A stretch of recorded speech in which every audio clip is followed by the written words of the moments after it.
From the New York City area, welcome to the Badass Counseling Show, where the master badass himself, Sven takes you deep and gives balm for the soul, baby.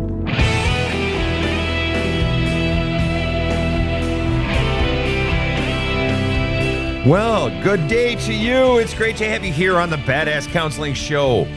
Whether you are checking in from Grenada, Spain, or Roswell, Georgia, it's lovely to have you here. Also, our folks up in the upper northwest of the United States or way over in Nova Scotia. It's terrific having you checking in with us here on the Badass Counseling Show. I am Sven and I'm joined by my team.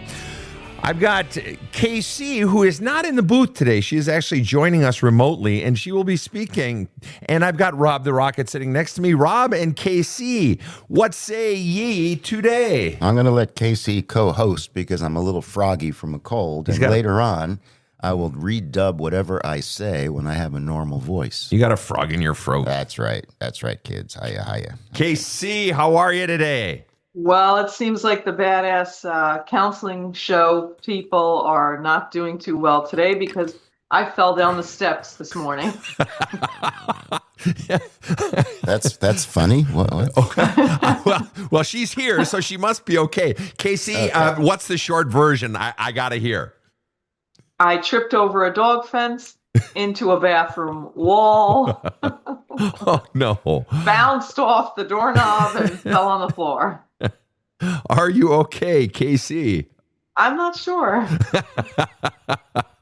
You're a good sport. Always good for a laugh. We love her on this show. I'm glad I could entertain you, Sven. Well, yeah, you're laughing, so I assume that gives me permission. It's like when you go to a comedy show and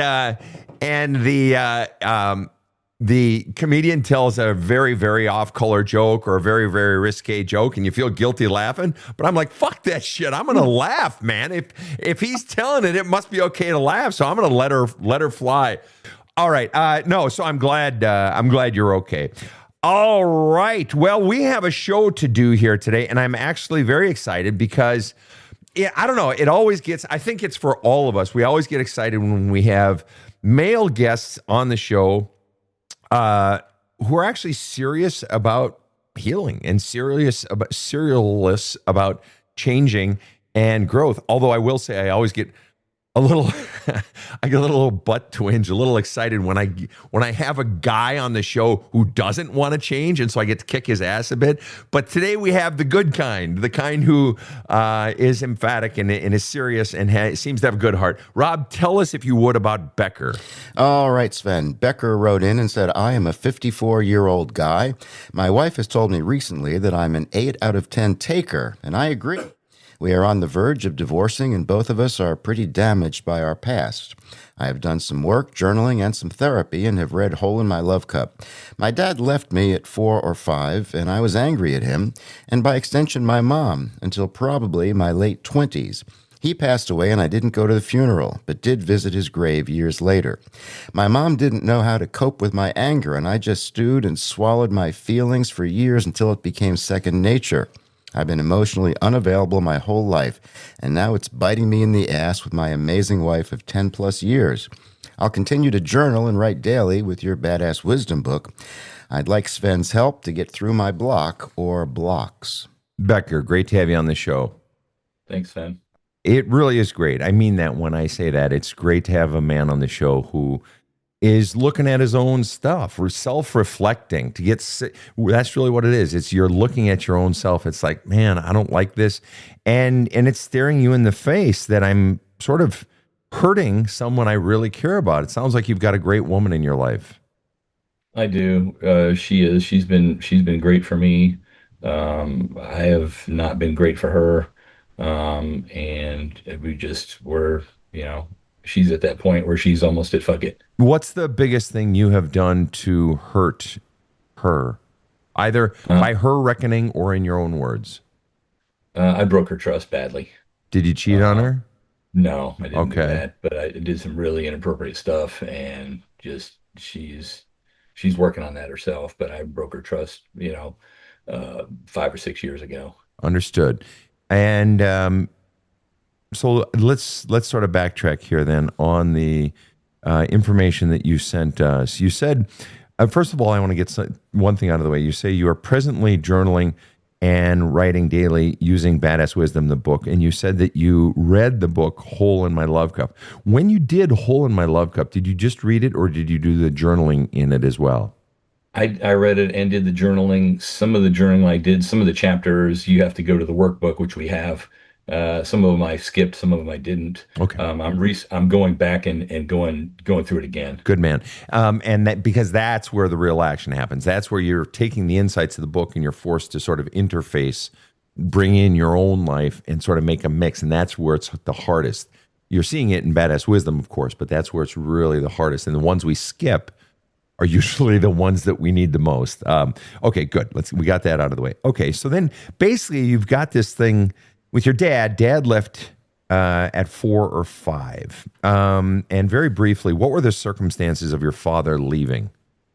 I never knew. Like I would get vague answers from my mom. She just said, he left and went on. I couldn't get a straight answer from her for years as a kid and just kind of stopped asking questions to her. I recently kind of gave her the business and said, like, hey, you've been, vague and, whatever with me for years. And I just kind of stopped asking questions. Okay. Did your mom and dad divorce at that Yes. age? Okay. So it was a divorce. We know it was a divorce, Yes. but we don't know why they divorced. So, yeah. Go ahead, please, briefly. Yeah, I just, when I gave my mom the business the other day, she finally called me and said, hey, we were married for 6 years and divorced. We were married for 6 years, which I was 54 years old. That was the first time I'd heard that. And Yeah, she said, there's a fucking story. Okay, here's the Yeah. deal. Here's the deal. When two people divorce, if one person feels justified, they're going to tell the story that, your old man cheated on me, or he was a drunk, or what's the reason?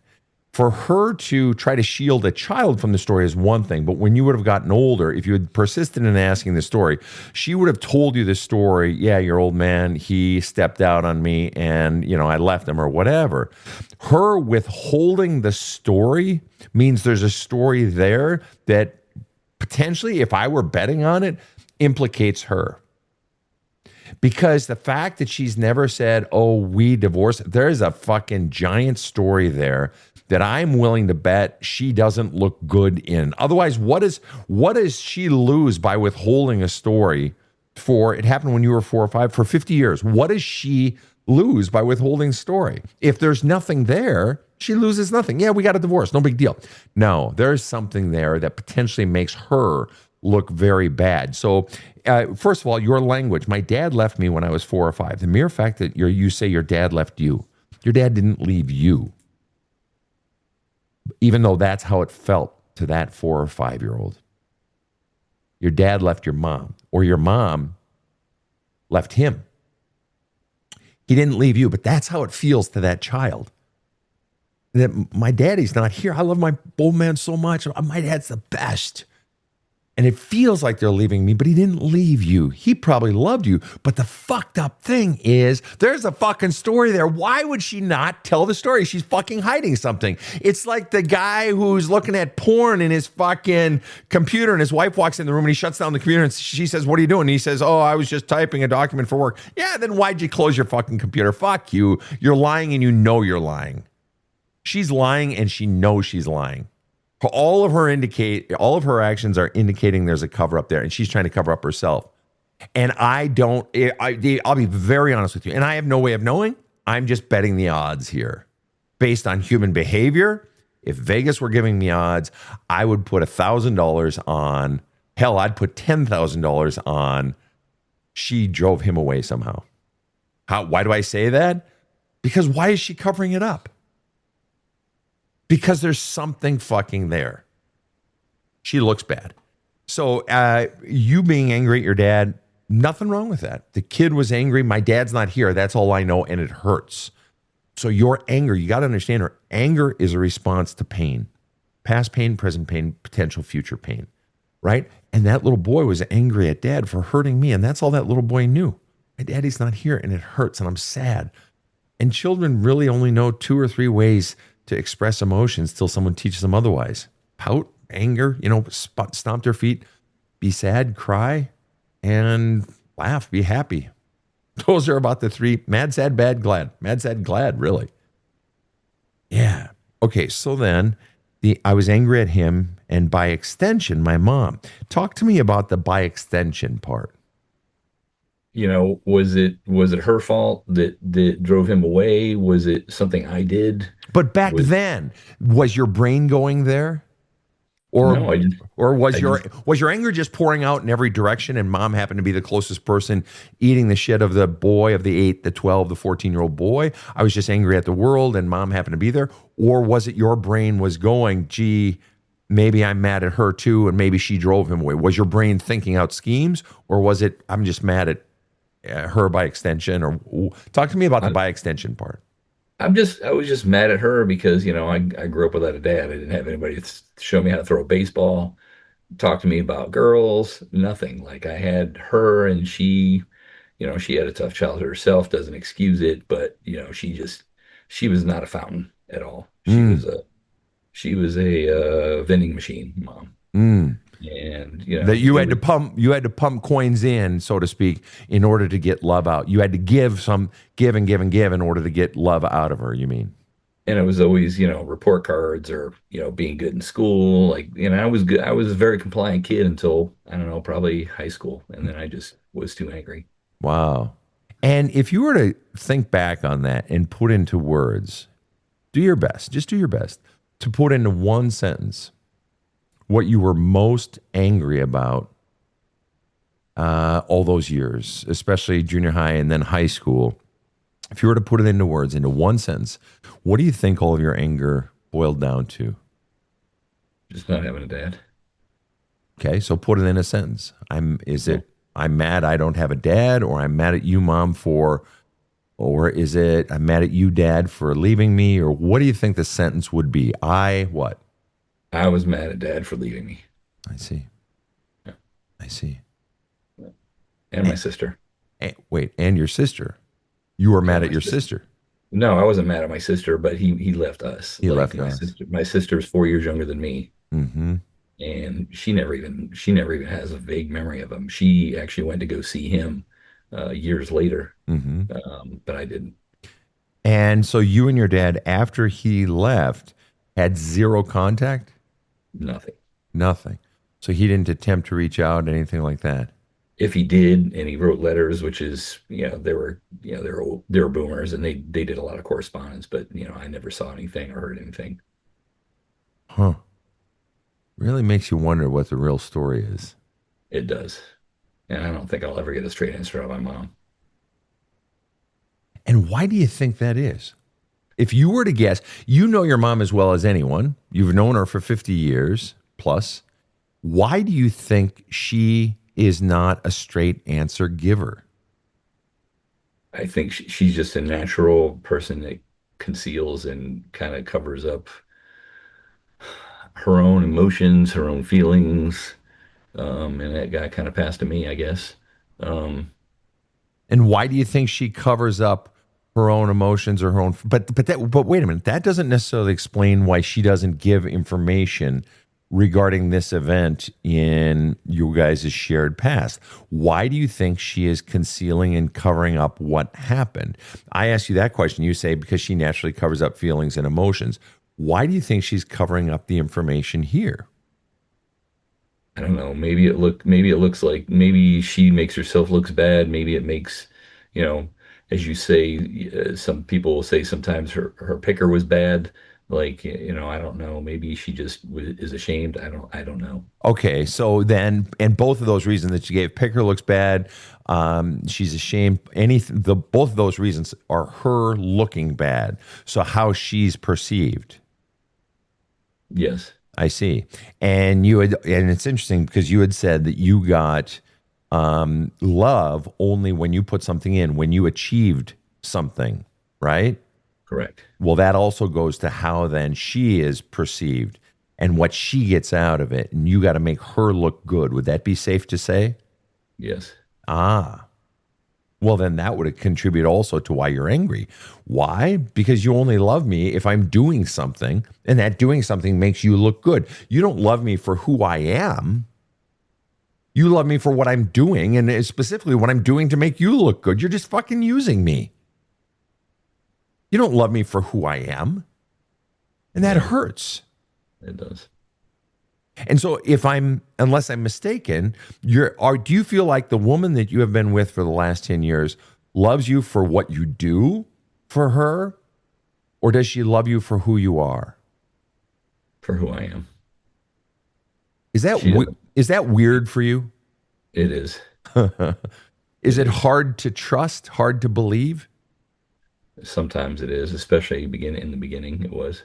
And why is it so hard to believe? Help us understand. Why? What's the hardest part about? Why is that hard to believe?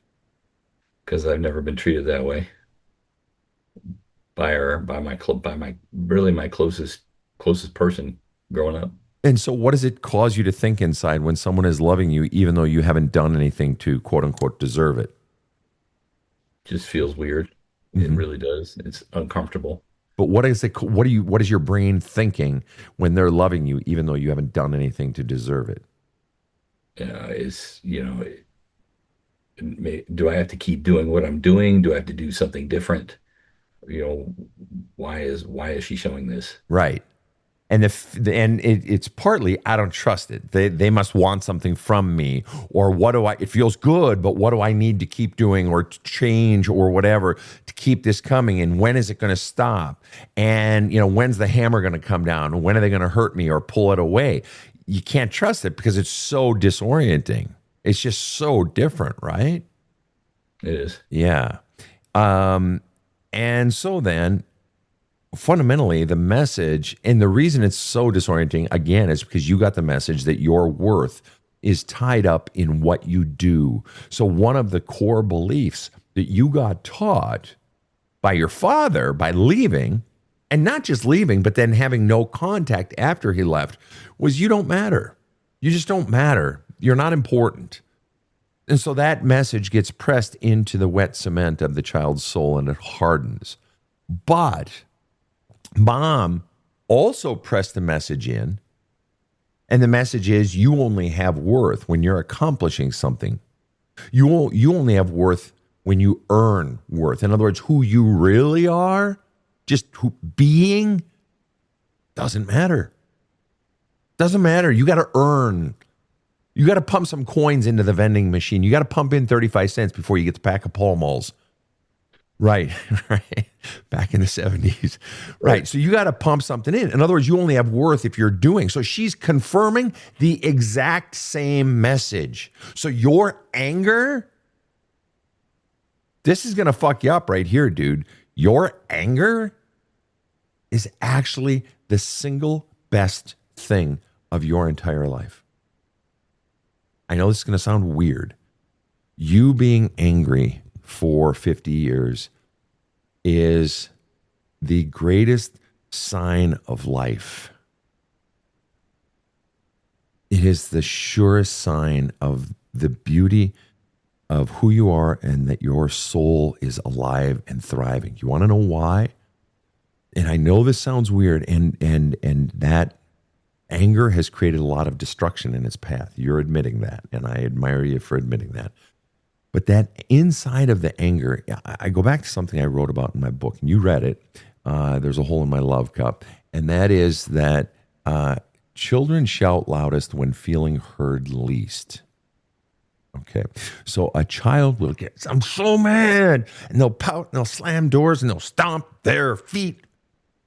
And I did a lot of that as a kid, right? I wasn't getting enough attention or whatever. Children shout loudest when they're feeling heard least. So that getting mad is that really what they're really saying, that they don't have words to articulate it calmly. What they're really saying is, no, I don't like how I'm being treated. This isn't fair to me. Don't do that to me. I deserve better. Okay? So that anger, inside of that anger is the no. this isn't okay. This isn't okay to me. And inside of that no is I. No, I don't like this. No, I want more out of life. No, I deserve better treatment. No, this isn't fair. No, I don't want to do that. So your inside of your anger is the no, and inside of the no is the I. The fact that you have been angry is a sign that you have found your I. And your father and your mother tried to squash your I. Your father left you telling the child, you don't have an I. Your I doesn't matter. Your mother says you have to earn the right to have an I, and your little I inside of you has been saying your whole life, fuck you, I have an I.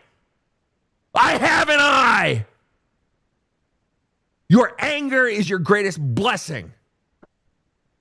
And now it's time to let it go. Because you found your I. And you have found someone who sees your I and says, you're right, I see your I, and it is good. What are you feeling right now, Becker? Just sadness, really. What's the saddest part? Let the sad come.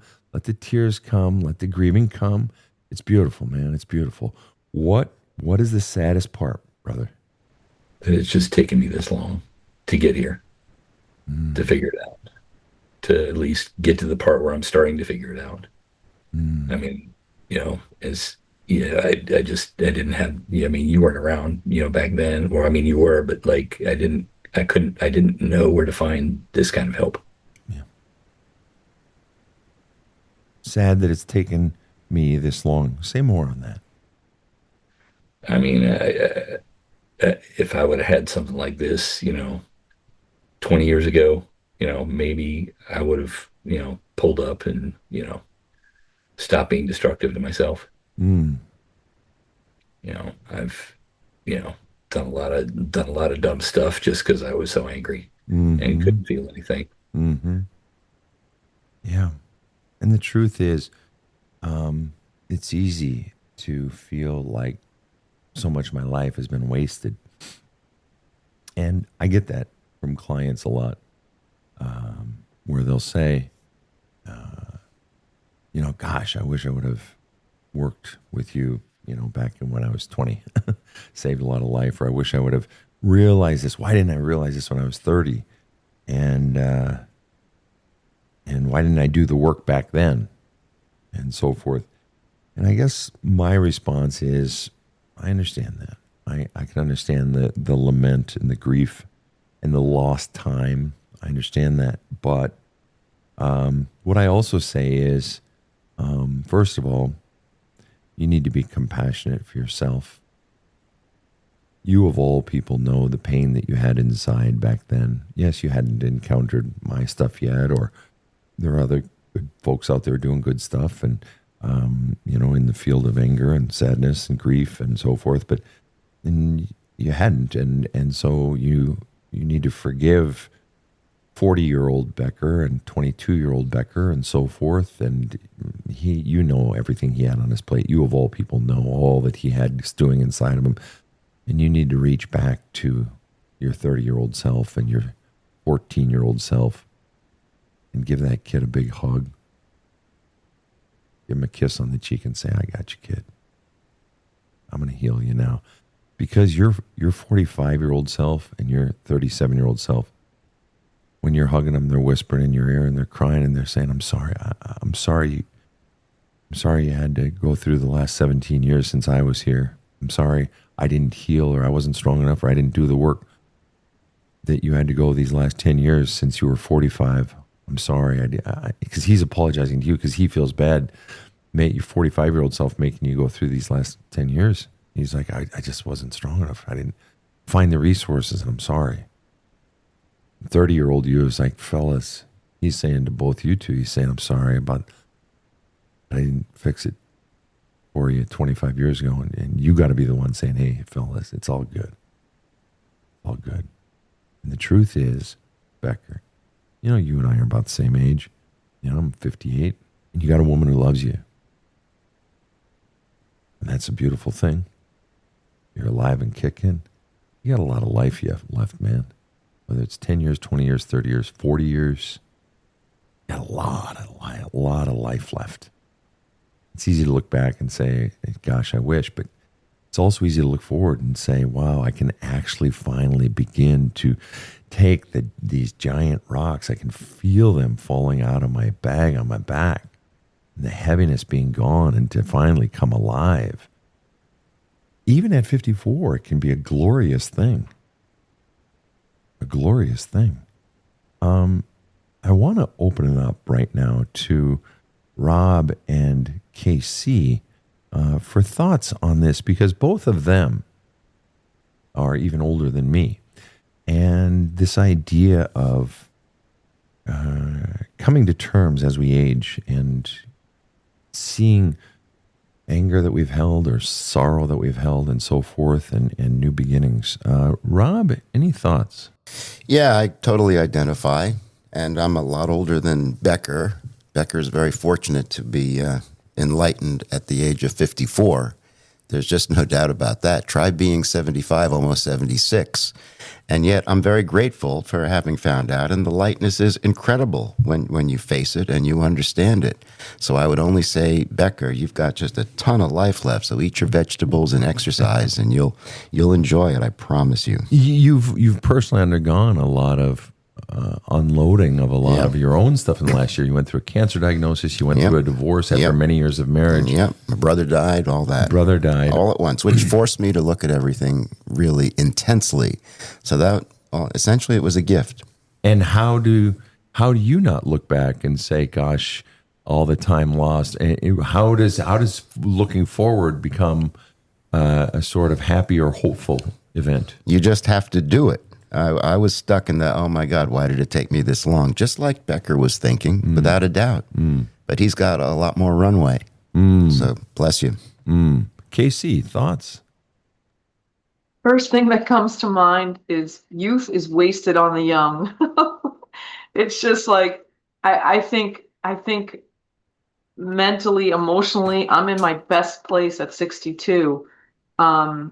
Rob doesn't know this, Sven knows this, but I'm going to start school in January. I'm going back to school at 62 years old. And so I just think you are where you are. I love the thing that you said, if I would have had this 20 years ago, because I think it is a message to a lot of the young people out there in their 30s and 40s that just totally think that they've got their shit together, and they don't need this. Everybody needs personal growth, whether that comes from Sven's book, a group, counseling. We should always be diving into our emotional health. And you have done that thoroughly. Look at you, read the book, in counseling, going back for a second time. You guys got the workbook. I mean, you are the epitome of emotional intelligence. You're trying to grow your emotional intelligence, and you're a sensitive and kind person. I mean, I think you have everything to look forward to, and it's easy to beat ourselves up for where we are or what we didn't do. But look at what you're doing. Some people never come to this point. Yeah. They grow old and they die miserable. Yeah. So I applaud you for the work that you've done. And for who you are. Thanks, Casey. Much more to come right after this short break. I've read so many self-help books, and I always get something good out of them. But when I dove into There's a Hole in My Love Cup, well, it changed me. I cannot recommend this book highly enough. My copy is very dog-eared and highlighted. Thanks, Sven, for writing it. I love There's a Hole in My Love Cup, and believe you will also. Order your copy at badasscounseling.com. This show provides soul counseling intended to entertain and inform, and is not medical advice.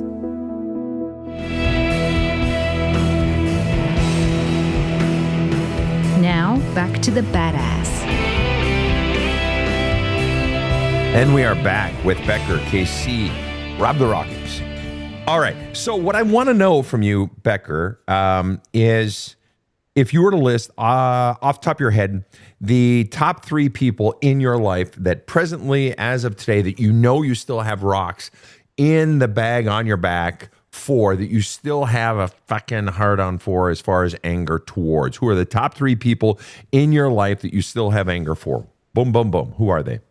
Mom, dad, grandmother. Mom, dad, grandmother. In one sentence or less, what is the single biggest thing you are most angry at mom for, dad for, grandma for? Mom for never telling me the story. Dad for leaving me. Grandma for never taking me to the side and say, hey, this is what happened. Did grandma pass away? She did. I see. All right. So dad for leaving, mom for never telling me. And I'll be very honest with you, man. You got a shot there. And it sounds like she lives distant from you. Is that true? Or is she in the same town or what? No, I'm an RVer, and right now I'm in Dallas, and Cool. she's in Atlanta. Gotcha. Next time you are near, I would put her feet to the fire and not back down. I really would. I think, or let it go completely. But you got a shot, and if you really want to know, it's an in-person thing. Because not in person, she can hang up. But if you really want to know, put her feet to the fire. Because sometimes, just being in person and not backing down. You've backed down every other time like you didn't have a right. And I think you very much have a right. Because the answers are there. Now, whether or not she tells the truth, who fucking knows? But the mere fact that she hasn't lied about it, told some story already, seems to imply that she almost can't lie about it. Because why wouldn't she have just told a lie already and let that be that? It's almost like she doesn't want to talk about it for fear that she would tell the truth about it. Now, maybe she was withholding the truth from a 4-year-old kid. Maybe. But why perpetuate that at 20 or at 4? Nah, there's something there. Anyway, whatever. Bottom line, what I need you to do, and I'm sure you've already done it as part of Love Cup, I need you to write an absolute, no holds barred, cage match with weapons letter to mom, to dad, and to grandma. And you can't send them. You can't read them. They'll never see them. Obviously, dad and grandma will never see them because they are deceased. But you can't ever read it to mom. This is no holds barred with weapons and chainsaws and everything. The most vile, disgusting, hate-filled language you can possibly come up with. It's like you have used that broiler pan to fucking cook the steaks in the broiler in fucking winter, and then you went and you ate your steak, and you got to come back. Now you got to scour that fucking pan with SOS and Brillo pads. You got to scour. That's what I want you to do. And I want you to unleash all of the venom that you have in each of those directions. All right? 3 separate letters. And if it's short, you're coasting. If it's short, or if you're using nice language, you're not doing the work, man. All right? Now, let me ask you, that those are assignments in the book. So you may have done that before. Have you done that before? And maybe you didn't. And it's okay if you didn't. I'm just curious. I have. I kind of, mom and dad were longer. My grandmother, not as long. But I didn't really know her. She was kind of the same. She had, 6 kids, and, as a grandkid, she was kind of done with kids. So we didn't get a lot of love from her. Understood. And that's one more thing you can be angry about.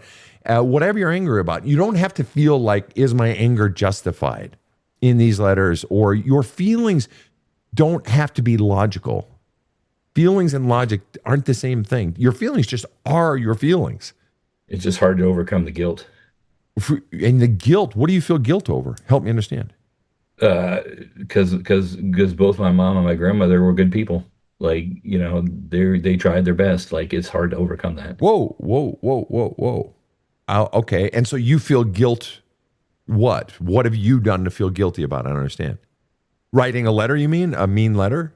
Well, holding their feet to the fire. It's like, she did her best, but like, she was not a great mom. Sure. Understood. But let me ask you this. Have you ever had, do you have guy friends, buddies? I do. Sure. And you've got a woman that you love, but even in a love relationship, let's be honest, you and your girlfriend have arguments, and I'm sure there are times where she wants to wring your neck, or, you want to wring her neck, right? Yes. Right, of course. And so dumb question. This is an extremely dumb question. Do you believe in mixed feelings? That it's possible to have mixed feelings for someone at one time? Absolutely. Of course, right? There are times when Rob just like wants to reach out and punch me in the pie hole and go, I want to kill Sven, even though I know he loves me, right? Okay, so it's possible to love someone and hate them all at the same time. It is. Right. It's possible to simultaneously love your mom and be mad at your mom. Absolutely. Being mad at your girlfriend because she really hurt your feelings. You know what, honey? You said you were going to pick me up from work. You know my car is in the shop. You said you were going to pick me up. I was counting on it. And yeah, I got a ride home from Steve, and Steve's cool. You know that. But come on. You kind of hurt my feelings because you just kind of blew it off and you went out with Stacy for cocktails. It's like, and I don't care if you go out with Stacy, but that hurt my feelings. So I'm kind of hurt. Yes, I love you, but I'm hurt. So I'm two things at once. So no one is saying you don't love your mom. No one is saying you don't love your grandma. No one is saying you don't love your father. In fact, in my experience of 35 years of counseling people, it's the people that we're most angry at that we love the most. I have clients in their 60s, 70s, 80s who are still longing to connect with a dead parent because they love them so much. Or a living parent, they're in their 40s or 50s, still love that parent, but they're so mad or so hurt by the parent.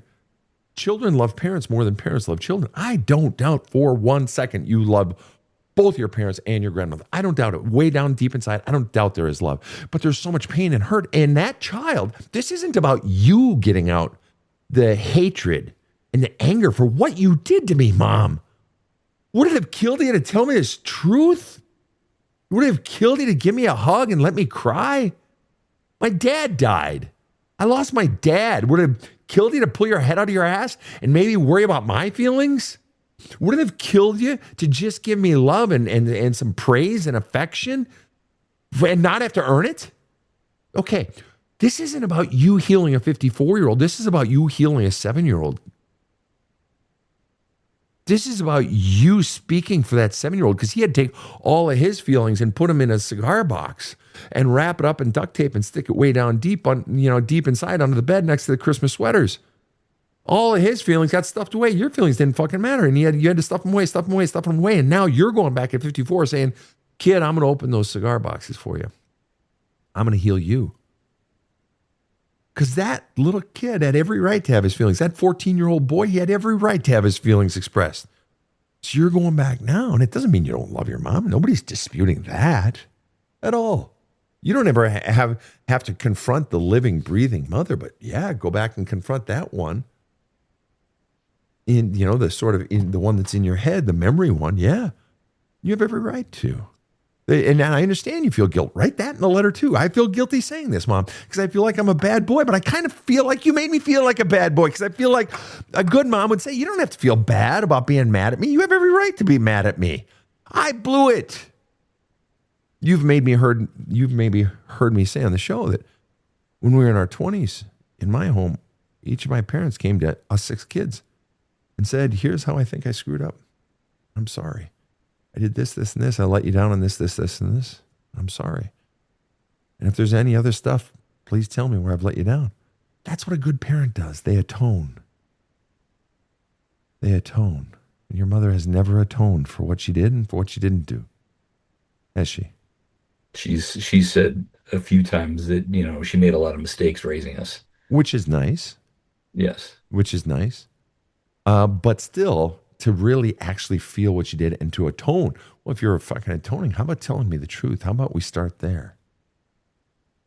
And furthermore, just out of curiosity, did your mom ever treat anyone better than she treated you? I was the angry kid. She didn't know how to deal with it. My sister was very compliant, so she got a little bit more love and affection. Why were you angry? Because I didn't have my dad. And what were you really wanting?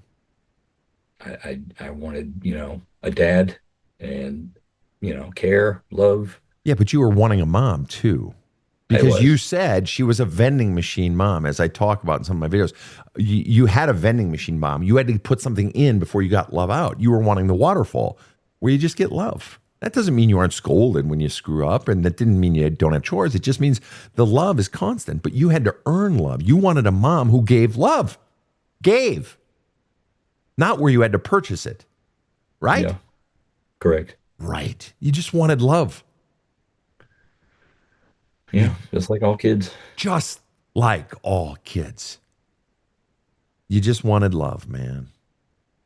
And so you have every right to put that in there. Mom, I just wanted love. Why couldn't you just be a mom? Why'd you make me have to buy it from you? You have every right to, and put the guilt in there. And I feel bad saying this, but that's bullshit. I shouldn't feel guilty. Should a little girl feel guilty being mad at her daddy for not hugging her when she's sad and she falls down on the pavement? Should a little boy feel guilty for being mad at his dad for not, taking time to play catch with them when he said he was going to play catch with them on Saturday morning? Should the little boy feel bad? No. No. You made a promise when you had kids. And here's the thing, Becker. You're younger than me. And I know for fact that when I was a kid, there were things called public libraries that had books in them. And there was a section called parenting books. I was raised on a book by Dr. Benjamin Spock that was written in the 40s. I was a Spock baby. There were books around. My parents taught parenting courses in the 50s, 60s, and 70s, and 80s, and 90s. So did she do her best? She treated other people better than you. Kind of says she didn't do her, but she could have done more. She could have given more love to you. You have every right in setting that child free to let him get his feelings out. Furthermore, guess what? Your mom's going to never read your fucking letters, so you're not hurting her. And at what point do you finally stand up for that child? At what point do you finally stand up and let that angry 17-year-old get his feelings out and not feel bad for having his feelings? At what point do you go give that 17, you are the one person in the world who can give that 17-year-old a hug and saying, kid, I got your feelings. I know exactly what your feelings, and I'm going to get them out, and you have every right to feel it. Let's get them out together. When are you going to do that, Becker? When are you going to give him permission and speak his feelings for him? Or are you going to just keep shaming that 17-year-old because everyone else shamed him? Because now, if you don't let him get those feelings out, now it's you shaming that 17-year-old kid. Now it's not them. Now it's you. Does that 17-year-old have a right to get his anger out? I'm asking you right now. Does 17-year-old Becker have a right to get his fucking rage and hatred and anger and hurt and sadness out of him? Does he have a right? Absolutely. So fucking do it. I will. Goddamn right you will. And I love you for it, man, because as you're getting it out, because you said, I've stewed and swallowed my feelings for years. Stewed and swallowed. That's the problem, ain't it? Yeah. It is.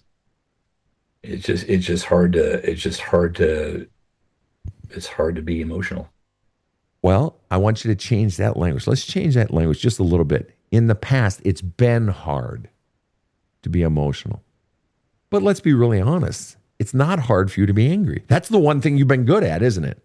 Very. Okay, so let's be angry. Let's do it. Let's get into those. Let's do the one thing you excel at. You are a motherfucking pro. Let's excel. Let's do what you excel at. Let's write the letters of the anger. Let's go as deep into it and not shame it. And let's say this is going to be the time of anger, and because it's spilling out on everyone else, because you're not giving yourself permission to do it in healthy ways. And that is and if you want to couple it with some physical stuff, get a baseball bat, buy a trash can, or go rent a rage room for an hour or for 20 minutes. If you want to couple it with the physical, but put it into words and use the most violent language possible. As much, whatever that 15-year-old, that 9-year-old, that 32-year-old, whatever he needs to say, I say it just out of curiosity. I am curious about one line you wrote into your write into us. You said, I did visit Dad's grave later. Why'd you do that? Just to see if I felt anything, and I didn't. No.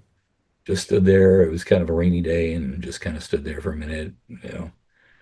Sent my mom a picture, show her, where I was at, and Why did you want to see if you felt anything? Nothing wrong with that. Why did you want to see if you felt anything? because I was just so angry, and then kind of in my late 20s, I kind of gave up on the anger towards him. Well, maybe I didn't give it up, but just kind of stuffed it away where it wasn't unhealthy. Why do you think you did that, or why do you think you were able to do that? Because it was just too much of an energy drain. Isn't that interesting? Right. Isn't that interesting that it could One of be? your sessions the other day is you talked about negative energy. It's like you in football, you and your Vikings. You talked about that. I don't know how old Yep, it was, but like stop being invested in things that don't give you any energy, and that's what it was. that's right. That's right. Well, I would encourage you to pull that out off the shelf, the dad stuff and the mom stuff. And you have every right to be angry at grandma. You're not talking to her personally, and you're not talking to the living, breathing dad and your living, breathing mom. You're writing these letters, and you're giving those 9 and 15-year-old selves and 24-year-old selves a voice, because all that stuff has been stewing and swallowed and vaulted and in bottles that you've bottled it up inside, and it's all in the vault. Let's start emptying out that vault. Rob and KC, any final thoughts for Becker?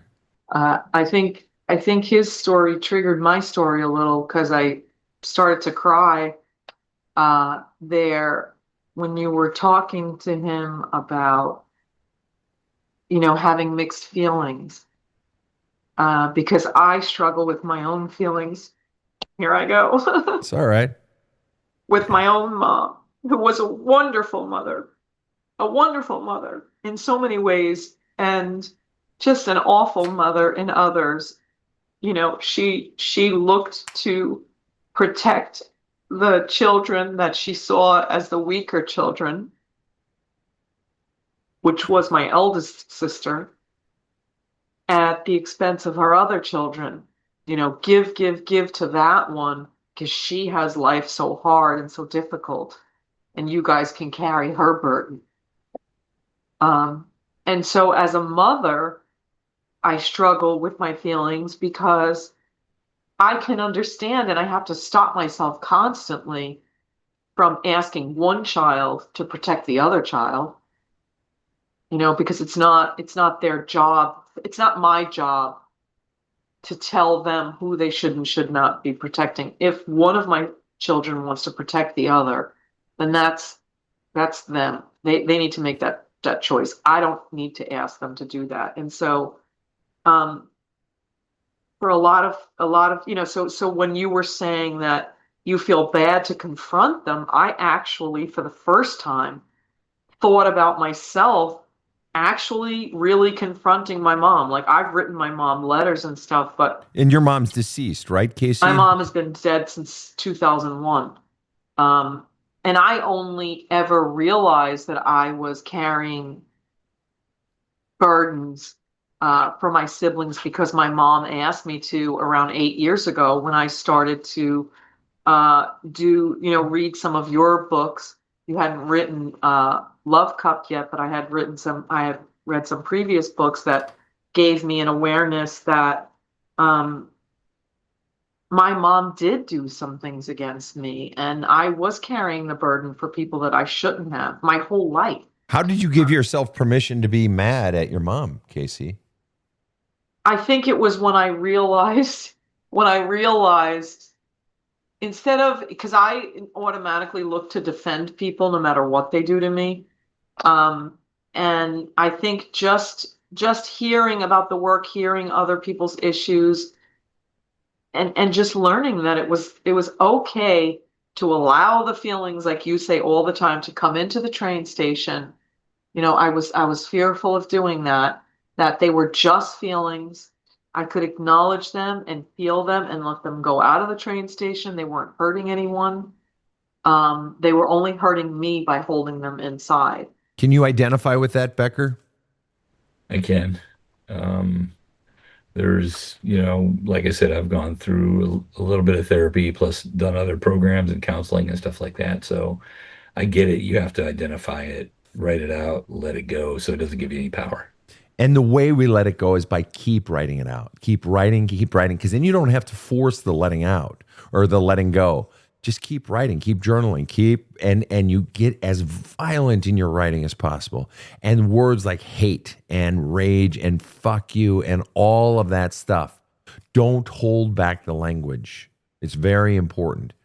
Talk as that 15-year-old boy. Talk as a 54-year-old man capable of all those big words, those mean words. Use them all. Use them all. Don't hold back. Casey, any final questions or thoughts? I just want to say that I went through a 3-year period. Once I finally allowed myself to have those feelings towards my mother, I went through a 3-year period of hating a woman I glorified my whole life. And once I got that out, I was able to have peace with it, have peace and understanding for her, which I had had too much of my whole life. But you can transition, from the hate back to love. I wouldn't say that you should rush it, especially if you've had horrible things from a parent done to you. But I really related with your story and your feelings towards your mom, and there is another side. Just allow yourself to feel the feelings and don't feel guilty or bad about yourself for having them. Let the guilt come. I think you deserve to have them. Yeah, absolutely. She did enough things wrong. Yeah.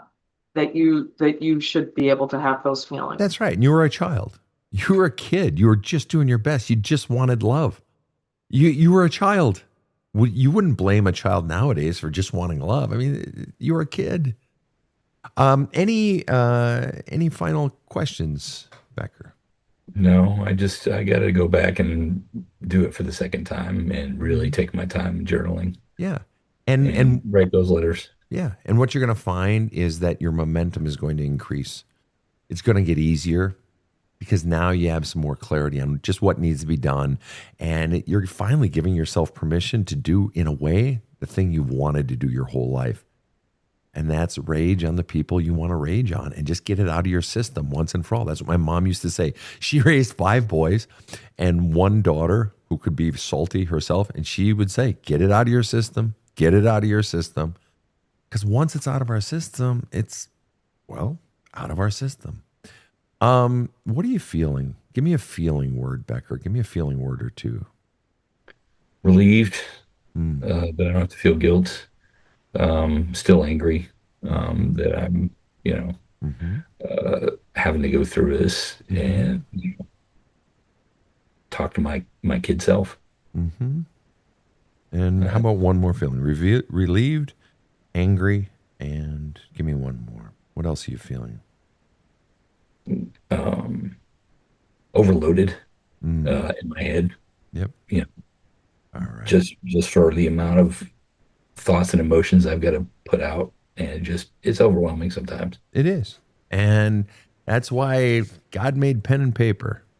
Just start writing, keep writing. In fact, right now, after we're done, just grab a pad of paper and pen and say, dear dad or dear mom, dear grandma, you dirty whore, or whatever.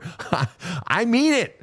Just start letting it out and don't stop. Keep it in your truck, keep it in your RV, and just go and go and go and go and go. And you're going to start feeling lighter, my brother. And your brain is going to start emptying out, and you're going to start feeling less pressure on your chest. And you will actually start to literally feel the difference. But all it takes is just doing it. That's all it is. It's no grand formula. But you got it, my man. And I'm glad you're feeling a bit relieved. And I think things are going to start to turn around now. Just start unloading it, and you're going to feel a whole lot better.